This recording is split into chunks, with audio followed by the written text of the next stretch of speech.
લો બોલો, હવે ભાજપના મુખ્યમંત્રી માનનીય શ્રી ભૂપેન્દ્ર પટેલ સાહેબે 4719 કરોડની નવા પ્રોજેક્ટની જાહેરાત કરી છે. હવે પ્રોજેક્ટ શું છે?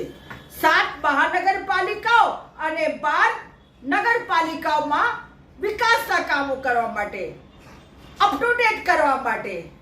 વાહ ભાઈ વાહ! નવું પ્રોજેક્ટ એટલે કે નવું ભ્રષ્ટાચાર. હવે સાહેબ, વર્ષો જૂની રોડ, રસ્તા, ગટર, પાણી, લાઇટની ફરિયાદોનો તો નિકાલ થતું નથી અને આ નવું પ્રોજેક્ટ આવી ગયું.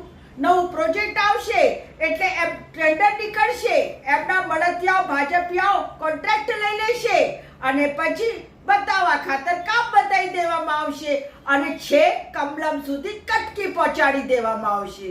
બસ આ છે આખા ભાજપનું તંત્ર. સાહેબ, કોના બાપની દિવાળી?